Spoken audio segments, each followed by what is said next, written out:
Simple harmonic motion में हम लोग टाइम पीरियड ऑफ ऑसिलेशन पता करना सीख रहे थे। तो उसमें हम लोग अलग अलग तरीके सीख रहे थे टाइम पीरियड पता करने का। तो पिछले क्लास में हम लोग बात कर रहे थे कि अगर पोटेंशियल एनर्जी फंक्शन दिया हो तो उसको देख के कैसे टाइम पीरियड पता करते हैं। तो उसमें स्टेप्स थे कि डिफरेंशिएट करिए, minus D you by D x निकालिए, वो रिस्टोरिंग फोर्स हो जाएगा, मास से डिवाइड करके एक्सीलरेशन मिल गया, उसको कंपेयर करा दिया माइनस ओमेगा स्क्वायर एक्स से, ओमेगा मिल गया और फिर टाइम पीरियड मिल गया, है ना। ऐसे कर रहे थे। एक और तरीका सीखने जा रहे हैं हम लोग टाइम पीरियड पता करने का। तो इसको, ये जो मेथड है ये एक तरह से एक ट्रिक है और इसको हम लोग बुलाया जाएगा एनर्जी मेथड, है ना। एनर्जी वाला मेथड कहा जाएगा। उस तरीके से हम लोग इसको एसएचएम का टाइम पीरियड पता कर सकते हैं। एक हेडिंग डाल दीजिए कॉपी में, एनर्जी मेथड, है ना। जैसे ना हम लोग केसेस कर रहे थे ना, पहले पढ़े कि एसएचएम इन लीनियर टर्म्स, फिर एंगुलर टर्म्स, फिर पोटेंशियल एनर्जी फंक्शन गिवन हो तब, और उसी में नेक्स्ट पार्ट है एनर्जी मेथड। तो उसमें क्या करते हैं, तो होता, देखो पहले स्टेप्स समझाते हैं कि करते क्या है इसमें, इस मेथड में। इक्विलिब्रियम पोजीशन पहले आइडिया लग जाएगा कि कहाँ है, पहले पता कर लेंगे इक्विलिब्रियम पोजीशन कहाँ है।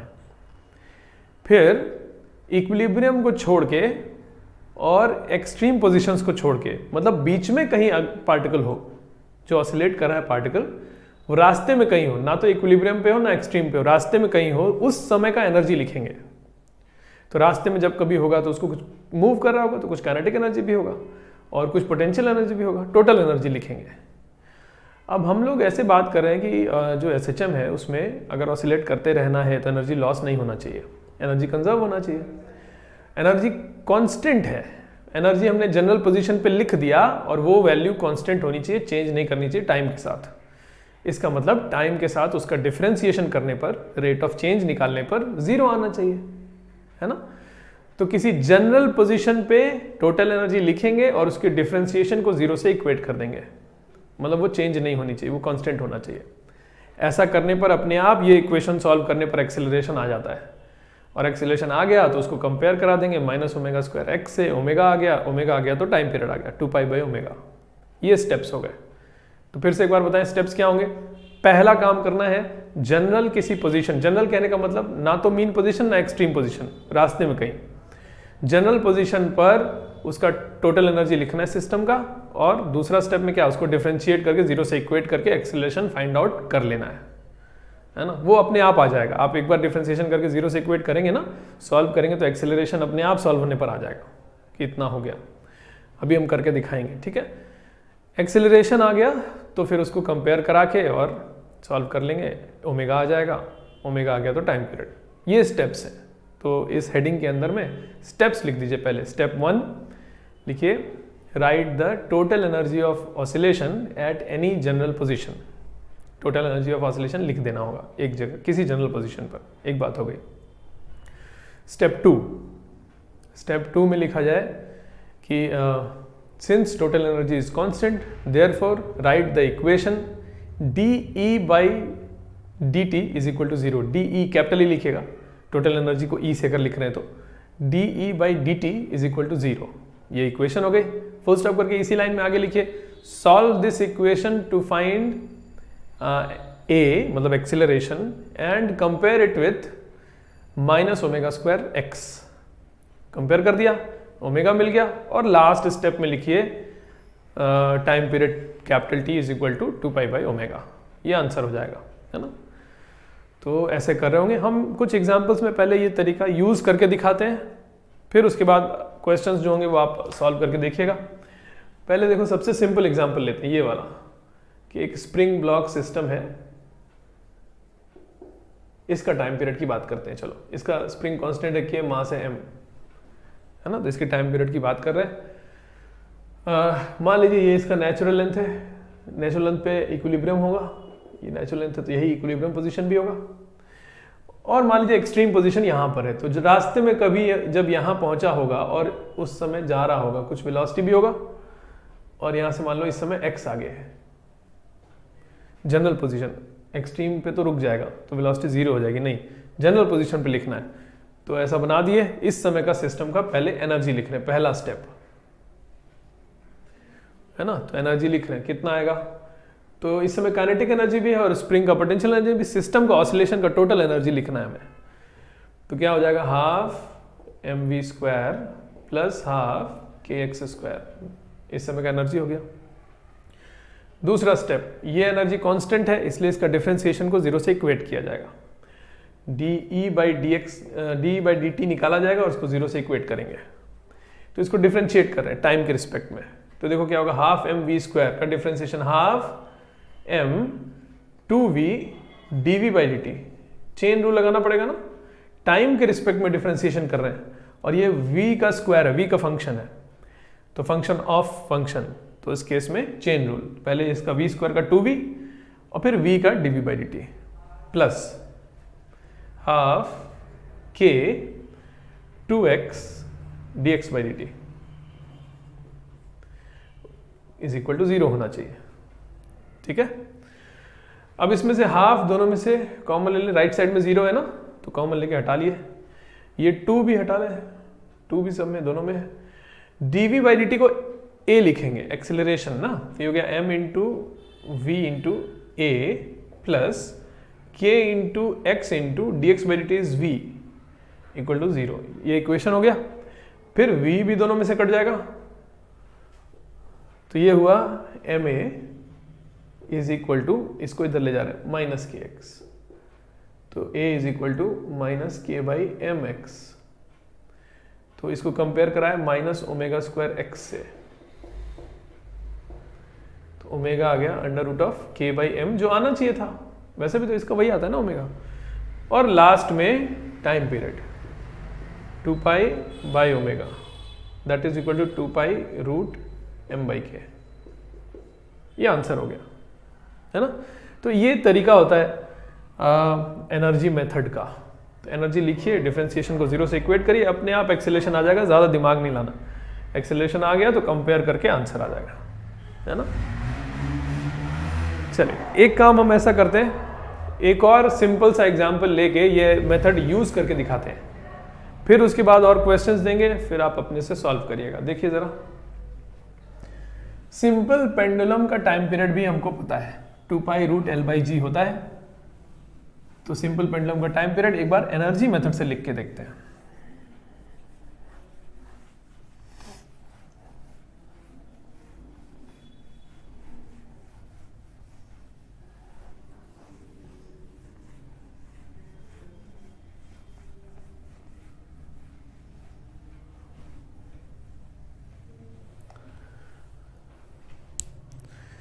देखिए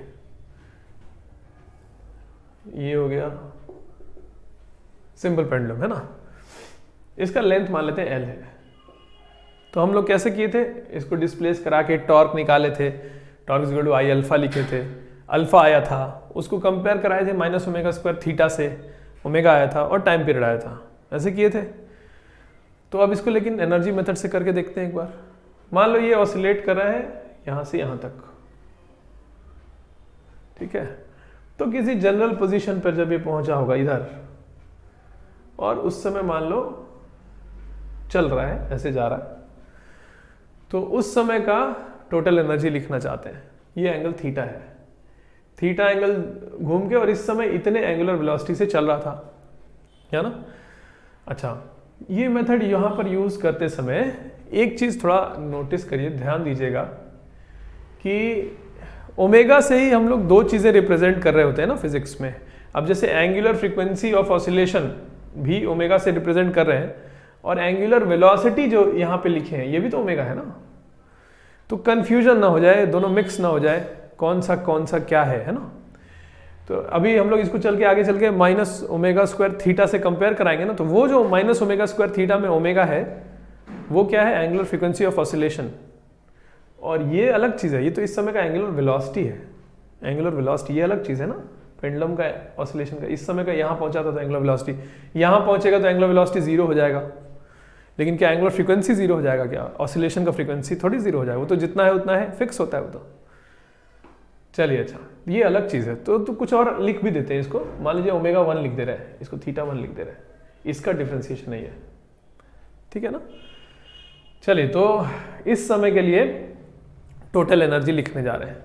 तो एनर्जी लिख रहे हैं, पहला स्टेप इज इक्वल टू, तो काइनेटिक प्लस पोटेंशियल, पोटेंशियल भी थोड़ा राइज किया, यहाँ से मीन से ऊपर गया, कितना हाइट ऊपर गया, तो इतना height, L minus l cos theta 1, और काइनेटिक एनर्जी तो हो ही गया यहाँ पे इतना, तो हाफ आई ओमेगा स्क्वायर, या half m v, point mass है ना, तो हाफ एम वी स्क्वायर लिख सकते हैं सीधा, वरना अगर रिजिड बॉडी होता है यहाँ से यहाँ तक तो हाफ आई ओमेगा स्क्वायर लिखना पड़ता, नहीं, पॉइंट मास के लिए तो हाफ एम वी स्क्वायर लिख देते हैं सीधा, हाफ इसका मास, और v कितना होगा, ओमेगा इंटू आर, मतलब omega 1 into l square, half m v square लिख दिए। ये काइनेटिक एनर्जी हो गया, plus potential energy m g, और हाइट, हाइट कितना, L minus l cos theta 1, ये हाइट इतना ना, L minus l cos theta 1, बस एनर्जी लिख दिए। अब बस डिफरेंशिएशन कर देना है, दूसरे स्टेप में इसको डिफरेंशिएट करेंगे और टाइम के रिस्पेक्ट में, और जीरो से इक्वेट करें।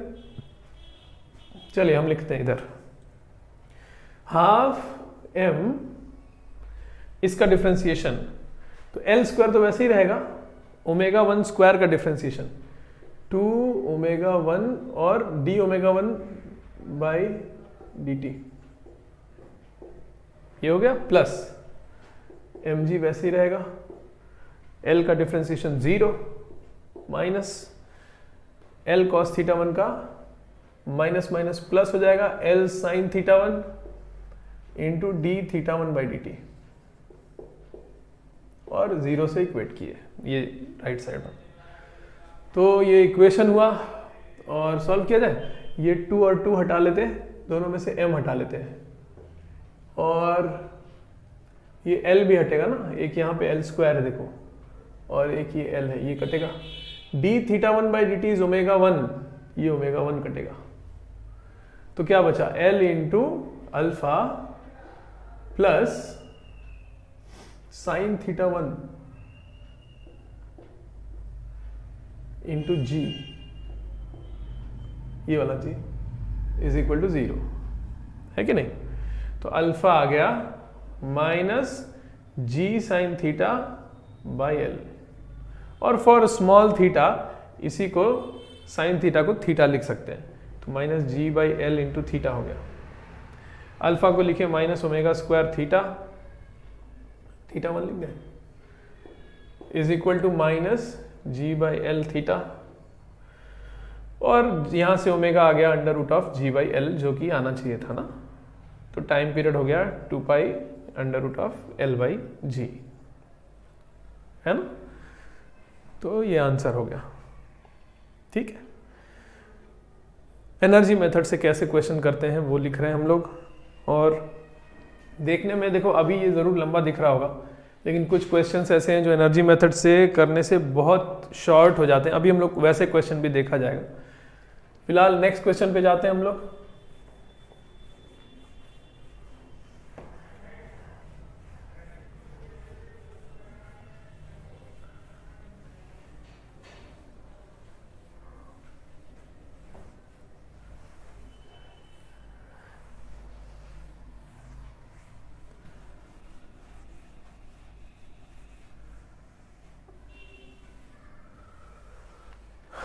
देखिए, देखो यहाँ पर एक वॉल है और ये एक सिलेंडर है, क्रॉस सेक्शन दिख रहा है, ये सॉलिड सिलेंडर है, इसका मास है m, रेडियस है r सिलेंडर का, और एक इसके सेंटर एक्सल से एक यहां से एक स्प्रिंग से इसको अटैच कर दिए, यहां से जोड़ दिए, ये वॉल है, ये ग्राउंड है,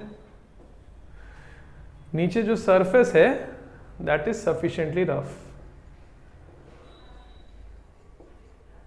मतलब यहां पे स्लिपिंग नहीं होगी, इसको आगे करके छोड़ दिए, ये ऑसिलेट कर रहा है, तो अगर यहां स्लिपिंग नहीं हो रही है तो इसका मतलब ये रोल करते हुए जा रहा होगा, है ना, उसी को तो रोलिंग कहते हैं, नो स्लिपिंग, कोई रोलिंग कहते हैं, स्लिपिंग ना हो रही हो, तो ऐसे ऐसे रोल कर रहा होगा आगे पीछे ये, तो इसका ऑसिलेशन का टाइम पीरियड पता करना है, तो कैसे करेंगे देखिए। अच्छा, यहाँ इस पे नेट फोर्स अगर उस वाले तरीके से करें ना कि यहाँ से x आगे गया, रिस्टोरिंग फोर्स पता करें FBD बना के, और रिस्टोरिंग फोर्स पता चल गया तो उसको एक्सेलेरेशन पता करें, फिर कंपेयर करें, उस तरह से ये जो तरीका था उस तरीके से मुश्किल हो जाएगा। क्यों?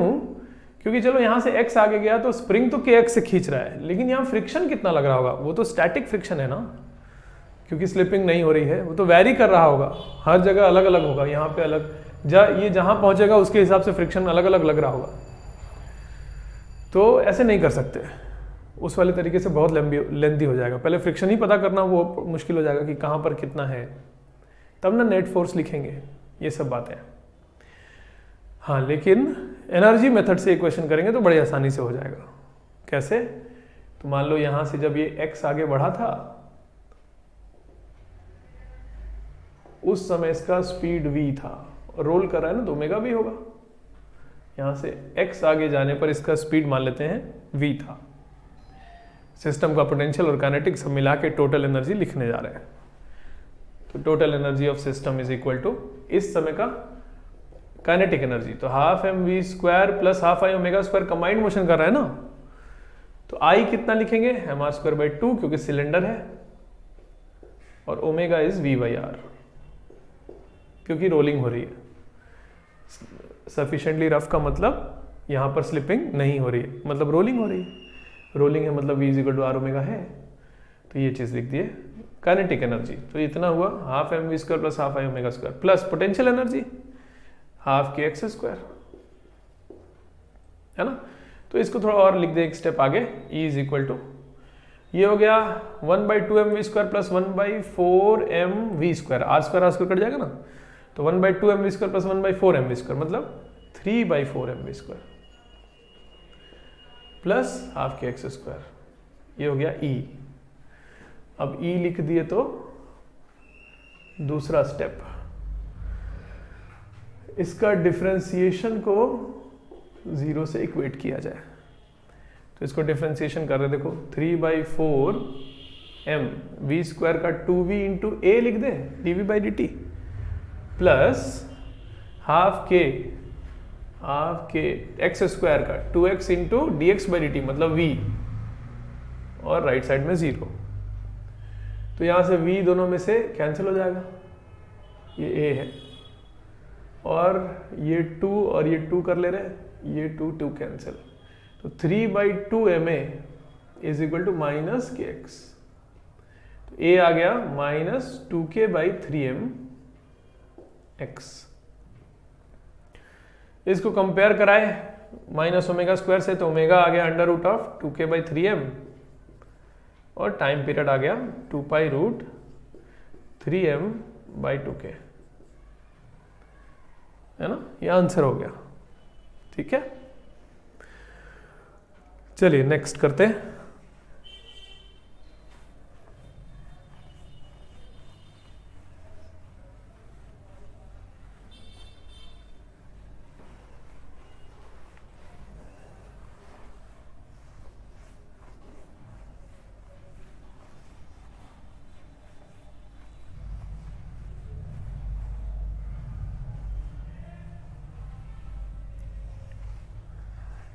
चलिए देखिए, एक और इसमें चीज बताते हैं आपको, है ना। अगर हम लोग ऐसा सीखे हैं कि अगर एक स्प्रिंग ब्लॉक सिस्टम ऐसा हो m और k, तो इसका time period of oscillation 2π√m/k होता है। लेकिन अगर दो ब्लॉक्स लगे हो स्प्रिंग के साथ, ऐसा हो, तो टाइम पीरियड ऑफ ऑसिलेशन कितना होता है। अच्छा, हम लोग अब नई चीज सीख रहे हैं, मतलब अभी तक जो बात हो रही थी वो हो चुकी। टाइम पीरियड निकालने के अलग अलग तरीके जो सीख रहे थे ना, उसमें वो सारे केसेस हो चुके। ये कुछ नया बात कर रहे हैं हम लोग, है ना। एक कॉन्सेप्ट होता है रिड्यूस मास कॉन्सेप्ट, उस पे बात कर रहे हैं। चैप्टर हम लोग का ऑलमोस्ट फिनिश्ड ही है। कुछ छोटी मोटी जो इधर उधर की बातें हैं और कुछ अलग तरह का एक क्वेश्चन है, वो सब कर लेंगे हम लोग, तो चैप्टर फिनिश हो जाएगा। चलिए अभी के लिए ये बात कर रहे हैं, ये जो अभी उसमें मिला मत दीजिएगा, जो टॉपिक पढ़ रहे थे, जो हम लोग एनर्जी मेथड पढ़ रहे थे, ये वो नहीं है, अलग चीज़ है ये।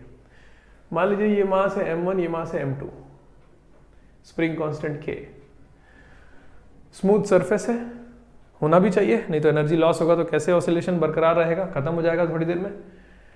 ये ऑसिलेशन हो रहा है, तो इस ऑसिलेशन का टाइम पीरियड पता करना है ना। क्या किए, पहले इलोंगेट करके छोड़ के रख दिए, है ना, तो वो ऑसिलेशन होगा, दोनों ऑसिलेट कर रहे होंगे, तो ऑसिलेशन का टाइम पीरियड पता करना है। तो देखो अच्छा रास्ता क्या है हमारे पास, ये ऐसा अकेले एक का मोशन अगर सिर्फ पढ़े तो काम नहीं चलेगा, सिर्फ एक का मोशन पढ़ने से काम नहीं, टाइम पीरियड नहीं पता चलेगा। क्यों? क्योंकि क्या है कि चलो भाई इसी का मोशन पढ़ लेते हैं, यहां से जब ये x आगे होगा तो रिस्टोरिंग फोर्स kx होगा, तो नहीं, गड़बड़ है। अगर यहां से ये x आगे बढ़ा है तो ये भी तो कुछ y पीछे गया होगा, या ऐसे बोले अगर ये x1 आगे गया है तो ये भी तो कुछ x2 पीछे गया होगा, ऐसा कुछ होगा ना। तो स्प्रिंग इस पे kx1 फोर्स थोड़ी लगा रहा होगा, है ना। अगर यहां से ये अपने मीन पोजीशन से x आगे जाएगा तो स्प्रिंग kx फोर्स थोड़ी लगाएगा, क्योंकि ये भी तो उधर गया, तो इलोंगेशन x थोड़ी हुआ, इसका और इसका मिला के टोटल इलोंगेशन कुछ और ही होगा ना। उतना फोर्स लगाएगा spring k into total elongation. तो उस तरीके से तो नहीं कर पाएंगे कि यहां से x आगे गया या x1 आगे गया तो स्प्रिंग ने kx1 फोर्स लगाया, गलत हो जाएगा, कुछ और ही होगा। तो वो नहीं कर सकते। क्या कर सकते हैं, अच्छा और एक बात बताएं इसमें, जैसे अगर इसको इलोंगेट करके ऐसे करके छोड़ दें, स्प्रिंग जो खींचे ऐसे और ब्लॉक को ऐसे करके छोड़ दें, इनिशियली दोनों को साथ में छोड़े तो इनिशियली सिस्टम का मोमेंटम जीरो था, नहीं, इनिशियली सेंटर ऑफ मास का वेलोसिटी जीरो था, ये भी बात ठीक है। तो आगे के मोशन में भी सिस्टम का मोमेंटम जीरो होना चाहिए और आगे के मोशन में भी सेंटर ऑफ मास का वेलोसिटी जीरो होना चाहिए। क्यों? मोमेंटम तब कंजर्व रहता है जब बाहर से कोई फोर्स ना हो, छोड़ देने के बाद बाहर से कोई फोर्स नहीं है, तो आगे के मोशन में मोमेंटम कंजर्व होना चाहिए। सेंटर ऑफ मास का एक्सेलरेशन होता है net external force upon mass, तो एक्सटर्नल फोर्स तो है नहीं, छोड़ दिए, तो नेट एक्सटर्नल फोर्स जीरो है, तो सेंटर ऑफ मास का acceleration zero, centre of mass का वेलोसिटी कांस्टेंट रहना चाहिए। तो ये दो बातें हैं। हम ये कह रहे हैं कि टाइम पीरियड ऑफ ऑसिलेशन जरूर दोनों का सेम होगा, अलग अलग नहीं हो सकता। क्यों? मान लो ऐसे करके छोड़े, ये चलना शुरू किया रेस्ट से, है ना, तो ये जाके जिस समय ये जाके रुकेगा उसी समय इसको भी रुकना होगा, दोनों को साथ में रुकना होगा। क्यों ऐसे कह रहे कि अगर देखो एक रुक गया और दूसरा अभी चल रहा हो तो सिस्टम का मोमेंटम जीरो कहां हुआ, फिर जीरो होना चाहिए ना, पहले जीरो था, तो इसका मतलब जब एक रुकेगा तो दूसरे को भी रुकना पड़ेगा। मतलब ये लोग साथ में चलना शुरू किए और साथ में रुकेंगे, फिर साथ में चलना शुरू करेंगे, साथ में रुकेंगे, तो ये जो ऑसिलेशन है इसमें दोनों का ऑसिलेशन का टाइम पीरियड सेम होगा। इसका मतलब एक साथ चलना शुरू कर रहे हैं, एक साथ रुक रहे हैं, तो टाइम पीरियड ऑफ ऑसिलेशन दोनों का सेम होगा, वही टाइम पीरियड पता करना है। अच्छा कैसे कर सकते हैं, अब इस पे आते हैं। सबसे पहले तो जिस समय ये अपनी जगह से m2 है तो x2 लिख दें, x2 आगे बढ़ा होगा तो ये x1 कितना गया हो, ये अपने मीन पोजीशन से कितना आगे होगा। जिस समय ये अपने मीन पोजीशन से x2 आगे है उस समय ये अपने मीन पोजीशन से कितना आगे होगा वो पता कर लेते हैं। वो कर सकते हैं ना पता, कैसे, ये हम लोग रिलेशन सीखे थे पहले। इनिशियली सिस्टम रेस्ट से छोड़ा जाए, बाहर से नेट फोर्स जीरो हो तो m1 delta x1 is equal to m2 delta x2 होता है ना। इक्वेशन ये था m1 delta r1 plus m2 delta r2 is equal to 0, और साइन के साथ रखने पर पुट करेंगे तो m2 x2 is equal to m1 x1 आ जाएगा। तो एक तो रिलेशन ये है m1 x1 is equal to m2 x2, equation 1 हो गया, x1 x2 में रिलेशन पता चल गया। अब इसको स्टडी किया जाए कि जब ये अपने मीन पोजीशन से, यही इनका नेचुरल लेंथ वाला लाइन है, मतलब ये इक्विलिब्रियम पोजीशन दोनों का, ये इसका और ये इसका, तो जब ये अपने इक्विलिब्रियम से x2 आगे होता है तो इस पे रीस्टोरिंग फोर्स कितना लगता है देखें। तो इस पे रीस्टोरिंग फोर्स लग रहा होगा माइनस कितना, के ये x2 जरूर आगे है लेकिन रीस्टोरिंग फोर्स के x2 नहीं है, क्योंकि उस समय ये भी x1 आगे है, तो इलोंगेशन टोटल कितना हो गया x1 प्लस x2, है ना। तो रीस्टोरिंग फोर्स इतना लग रहा होगा, जब ये x2 आगे होगा तो रीस्टोरिंग फोर्स इतना। चलिए एक हो गया। एक्सेलरेशन कितना होगा फिर, नहीं रुको इसी को आगे लिखते हैं पहले, इज इक्वल टू कितना, माइनस ऑफ के इंटू हम ये जो रिस्टोरिंग फोर्स है ना, इसको केवल x2 के टर्म्स में लिखना चाह रहे हैं। क्यों? क्योंकि जैसे याद आ रहा होगा हम लोग कैसे करते थे इसको अगर ना सोचिए, इसको सोचें, अपने मीन पोजीशन से x2 आगे जाने पर रिस्टोरिंग फोर्स निकाला जाए, उसको मास से डिवाइड किया जाए इसके मास से, तो इसका एक्सेलरेशन आएगा वहां पर, उसको कंपेयर कराना है माइनस ओमेगा स्क्वायर x2 से, इसके डिस्प्लेसमेंट से। जब कंपेयर होगा तो इधर माइनस ओमेगा स्क्वायर x2 लिखने वाले, तो इधर भी तो x2 के टर्म्स में होना चाहिए पूरा, है कि नहीं? या फिर लिख ही देते, लिख के दिखा रहे हैं, देखो क्या हम कह रहे हैं। पहले एक्सेलरेशन जब इसका लिखेंगे तो कितना आएगा, देखो माइनस k/m2, इसके ऊपर लगने वाला फोर्स था ना, मास से डिवाइड कर लिए, इंटू इतना आया, और इसको कंपेयर कराएंगे जब माइनस ओमेगा स्क्वायर x2 से ना, इसके लिए ऑसिलेशन डिस्कस हो रहा है, is equal to minus k/m2 into x1 plus x2, है ना? तो यहां से ओमेगा कैसे मिलेगा, इधर x2 है, इधर x1 प्लस x2 है। यही सोच के हम कह रहे थे कि शुरू में ही पहले ही से पूरे इसको x2 के टर्म्स में लिख देते हैं, मतलब x1 को x2 के टर्म्स में निकाल के यहां पुट कर लेते हैं। कोई नहीं, यहां पुट कर लेंगे, क्या दिक्कत है, माइनस हटा लिए दोनों तरफ से, तो omega square x2 is equal to आया कितना, माइनस हटा लिए k/m2 times x1 plus x2। अब x1 कितना है, m2/m1 x2, m2/m1 x2 और प्लस x2, ये हुआ। अब इन दोनों में से x2 कॉमन ले लें, यहां भी x2 है, कट जाएगा, तो ओमेगा आ गया, ओमेगा स्क्वायर आ गया k/m2 टाइम्स m2/m1 प्लस 1। नहीं, इसको भी अंदर लेते जाएं, तो this is equal to k times m1, इतना आ रहा है ना? तो ओमेगा आ गया under root of k times m1 plus m2 upon m1 m2, और टाइम पीरियड आ गया 2 pi root 2 pi by omega कर रहे हैं ना, 2 pi root m1 m2 upon m1 plus m2 into 1/k, है ना? इसी का 1 ओमेगा कर दी। चलो ठीक है, ये हो गया, ये तो इसका डेरिवेशन हो गया। नहीं, हमको इसके लिए एक फॉर्मूला सीखना है, एक ट्रिक सीखना है। देखो आंसर जो आया उससे कुछ सीखते हैं। आंसर देखो क्या आया, इसको देखो ऐसे लिख रहे हैं, this is equal to under root of, sorry 2 pi भी तो है ना, रुक जाओ, this is equal to 2 pi root m1 m2 upon m1 plus m2 by k। अगर सिर्फ एक ब्लॉक होता और स्प्रिंग होता तो टाइम पीरियड आता 2 पाई रूट m/k, और अभी देखो क्या आया है, 2 पाई रूट m की जगह पे ये चीज आया है बाई k, m की जगह पे m1 m2 अपन m1 प्लस m2 आ गया।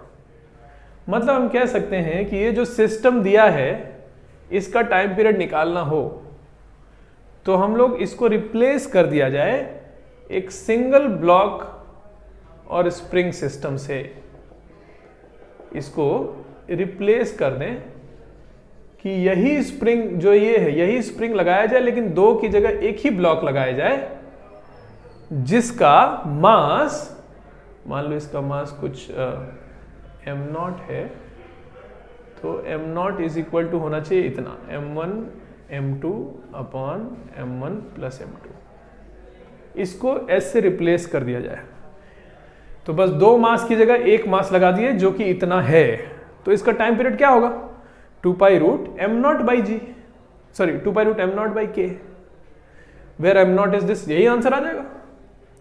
तो ये जो मास है ना, जितने से रिप्लेस कर दिए उसको कहते हैं रिड्यूस्ड मास।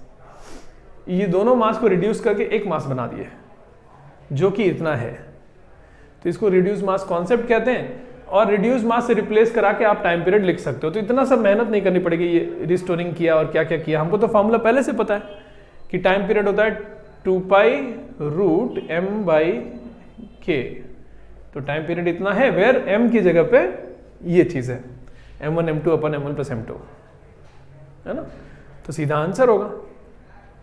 इसको भी कॉपी में लिख दीजिए। चलिए अच्छा आगे।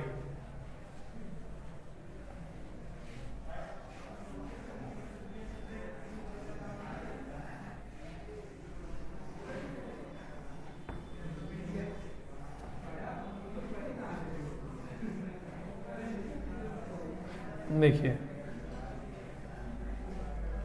कुछ और चीजें हैं एसएचएम से रिलेट, एसएचएम में जो रह गई हैं वो भी कवर कर लेते हैं तो ये चैप्टर फिनिश हो जाएगा।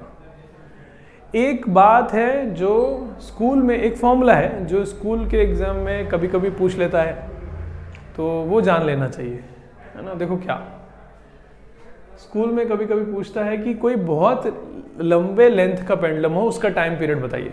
वो एक फॉर्मूला है जो जानना चाहिए। हम लोग पेंडुलम का टाइम पीरियड इतना लिखते हैं 2 pi root L by G, 2 pi root L by G, है ना। पेंडुलम का, सिंपल पेंडुलम का टाइम पीरियड यही है। यहाँ पर जी जो है, कोई कहे कि लेकिन जी तो वैरी करता है हाइट के साथ, ऊपर जाएंगे तो जी कम होते जाएगा, और जब पेंडुलम ऑसिलेट करता है तो उसका ग्राउंड से हाइट तो वैरी करता है, इधर जाएगा इधर जाएगा, तो होता ही है कि नहीं, उतना नहीं वैरी कर पाता है क्योंकि थोड़ा बहुत हाइट तक जाएगा ना। तो जी को यूनिफॉर्म ले लिए, हो गया आंसर, इतना हो गया। लेकिन अगर लेंथ ऑफ पेंडुलम बहुत बड़ा है, रेडियस ऑफ अर्थ के कंपेरेबल हो जाए, बहुत बड़ा हो जाए, तो उस केस में जब पेंडुलम ऐसे जाएगा तो सरफेस ऑफ, ग्राउंड के सरफेस से उसका हाइट खूब वैरी कर जाएगा, तो मतलब जी वेरिएबल हो जाएगा, तो इतना आंसर नहीं आएगा। और इस आंसर का फिर कोई मतलब ही नहीं रह गया ना, कितना लिखेंगे जी, जब वैरी कर रहा है तो कौन सा वैल्यू लिखें, है ना। नहीं, ऐसा नहीं होता है, ये आंसर तब नहीं होता है। तो उस केस में बाकायदा टाइम पीरियड इंटीग्रेट वगैरह करके निकालना होता है, और फाइनली जो आंसर आता है वो बस आपको पता करना, उसका डेरिवेशन नहीं पूछता कभी, ना तो आपको ज़रूरत है उसकी आपको। लेकिन हाँ, कभी कभी स्कूल में ज़रूर पूछ देते हैं वो लोग, क्योंकि एनसीईआरटी में मेंशन्ड है, तो इसलिए आपको ये फॉर्मूला ज़रूर जानना चाहिए। तो लिख दीजिए नोट करके, time period of A pendulum of very long length, very long length, बहुत लंबे लेंथ का पेंडुलम हो तो उसका टाइम पीरियड का फॉर्मूला ये होता है 2 pi root 1 upon 1 by r plus 1 by l. ये है लेंथ ऑफ पेंडुलम, ये आर क्या है, रेडियस ऑफ अर्थ। नीचे लिख दीजिए here l is length of pendulum and r is radius of earth. ये होता है टाइम पीरियड। अब इसी में अगर मान लो कि लेंथ ऑफ पेंडुलम जो है वो रेडियस ऑफ अर्थ के कंपैरिजन में बहुत बड़ा नहीं है, है ना, तो ये आंसर आ जाता है 2 पाई रूट एल बाई जी आ जाता है। कैसे, एक बार हम लिख दें कि ये देखो ये क्या बनेगा, फॉर्मूला यही याद करना है, हम आगे की बात कर रहे हैं। इसको सॉल्व करेंगे एक स्टेप आगे, तो देखो क्या बनेगा, t is equal to 2 pi under root of 1 upon, ये L इंटू आर ऊपर हो जाएगा, L into r upon G into r plus l, ऐसा बनेगा ना। और अगर L जो है R से बहुत छोटा है, if L is very very less than R, तो ये वाला जो टर्म है वो R हो जाएगा, ये R और R कैंसिल हो जाएगा, 2 pi root L by G हो जाएगा, 2 pi root L by G answer आ जाएगा, जो कि होता है। तो अगर length of pendulum radius of earth के कंपैरिजन में बहुत छोटा है तब तो यही फॉर्मूला है, ये वाला। लेकिन अगर length of pendulum radius of earth के कंपेरेबल हो जाए या उससे बड़ा हो जाए तो ये वाला फॉर्मूला लगता है।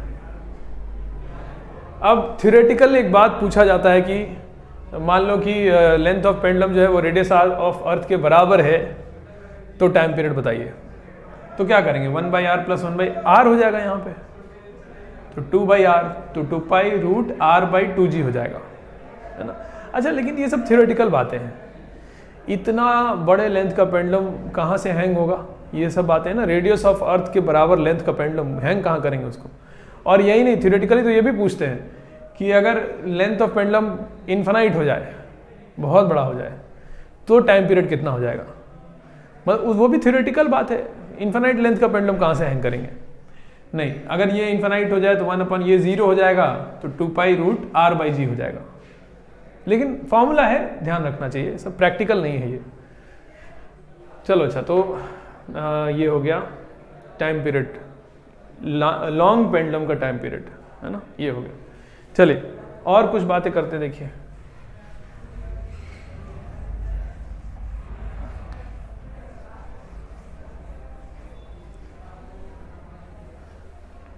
देखो एक और तरह का क्वेश्चन होता है कि मान लीजिए, देखो क्वेश्चन बता रहे हैं क्या है, एक प्लेटफॉर्म है ऐसा, है ना, जिसके ऊपर मास रखा हुआ है, ठीक है, और ये जो प्लेटफॉर्म है इसको ऊपर नीचे ऑसिलेट कराया जा रहा है, कोई मशीन से कनेक्ट कर दिए जो इसको ऊपर नीचे ऑसिलेट कर रही है प्लेटफॉर्म को।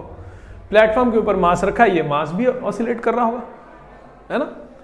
तो ये जो प्लेटफॉर्म है इसको ऊपर नीचे ऑसिलेट कराया जा रहा है, मान लो यहाँ से यहाँ तक ऊपर नीचे है ऐसे से, तो ये मास भी ऊपर नीचे इसके साथ रखा है ना, इसके ऊपर तो ऑसिलेट कर रहा होगा।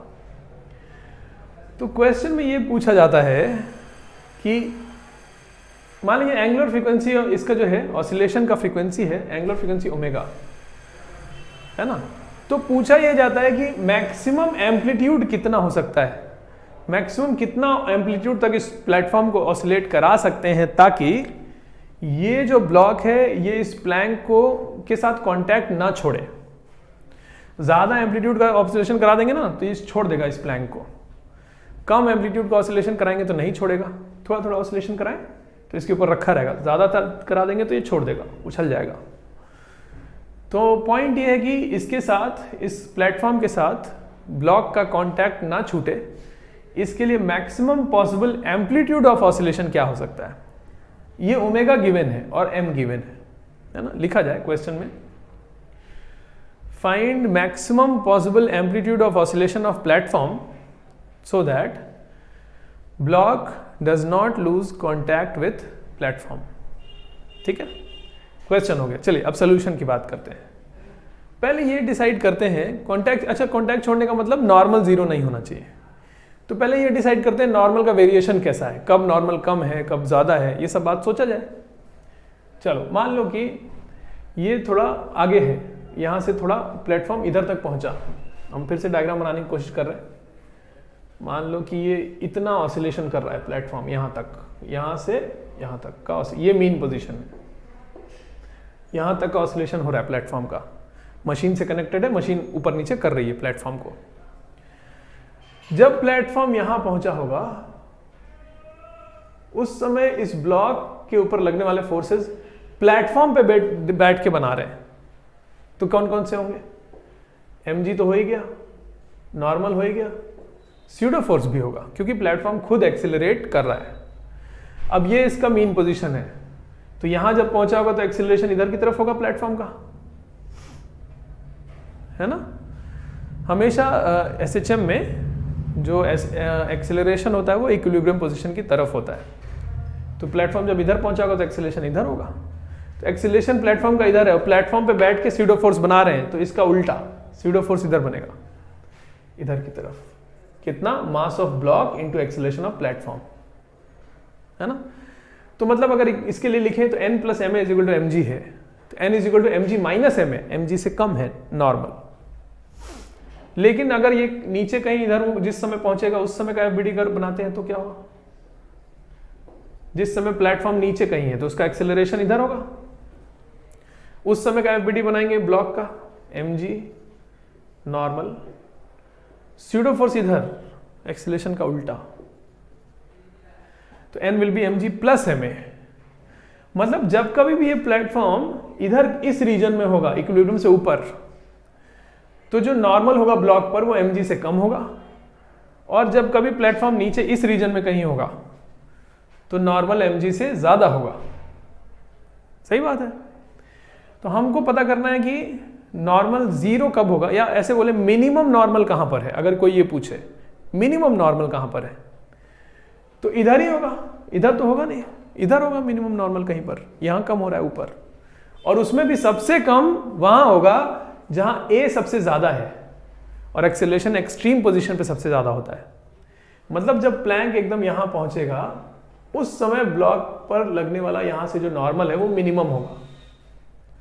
कितना होगा, तो मिनिमम नॉर्मल कितना हो गया, वैसे तो नॉर्मल है mg माइनस ma और a एक्सेलरेशन एक्सट्रीम पोजीशन पर minus omega square capital A होता है, मीन पोजीशन की तरफ होता है, और कितना ओमेगा स्क्वायर कैपिटल A, ये हो गया this is equal to mg minus m, a की जगह लिखिए omega square capital A, amplitude normal हो गया,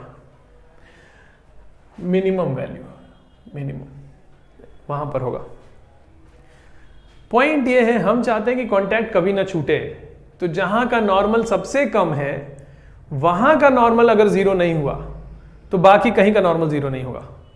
मतलब बचाने की जरूरत कहां पे है, यहां पर जहां नॉर्मल सबसे कम है वहां पे बच गया अगर, तो फिर कहीं कांटेक्ट नहीं छोड़ेगा। तो लिमिटिंग केस में वहीं का नॉर्मल को जस्ट जीरो पहुंचाया जाए, मतलब इसको जीरो पहुंचाएंगे तो क्या हो जाएगा, zero is equal to mg minus m omega square a, तो a का मैक्सिमम वैल्यू कितना आया, m cancel, a is equal to आ गया g अपॉन ओमेगा स्क्वायर, ये आंसर हो गया है ना। तो मैक्सिमम एम्पलीट्यूड इतना हो सकता है, इस जब इतना एम्पलीट्यूड से ऑसिलेट करा देंगे तो एक्सट्रीम पोजीशन पे जाके यहीं पे जस्ट नॉर्मल जीरो होगा, बाकी कहीं नॉर्मल जीरो नहीं होगा। इससे कम एम्पलीट्यूड होगा तो एक्सट्रीम पर भी नॉर्मल जीरो नहीं होगा, इससे ज्यादा एम्पलीट्यूड हो गया तो नॉर्मल यहां तो जीरो हो ही गया, इसके आगे कॉन्टैक्ट छूट जाएगा, है ना, ये आंसर हो गया। चलिए अच्छा, तो ये बात हुई। इसी तरह का और क्वेश्चन एक होता है जिसमें कि प्लेटफॉर्म को हॉरिजॉन्टली ऑसिलेट करा रहे हैं, इसमें प्लेटफॉर्म को वर्टिकली ऑसिलेट करा रहे थे ना। देखिए ये एक प्लेटफॉर्म है, इसको यहां मशीन से कनेक्ट करके आगे पीछे ऑसिलेट करा रहे हैं, यहां से फिक्स कर दिया मशीन से, मशीन इसको आगे पीछे ऑसिलेट करा रही है। इसके ऊपर एक ब्लॉक रखा हुआ है, ब्लॉक का मास है m, यहां कोफिशिएंट ऑफ फ्रिक्शन है म्यू। तो ये अगर इसको धीरे धीरे ऑसिलेट कराएंगे इधर ही तो ब्लॉक इसके ऊपर रखा रहेगा, आराम से स्लिप नहीं करेगा, लेकिन अगर ज्यादा ऑसिलेट करा दिए तो स्लिप भी कर सकता है यहां पे, है ना।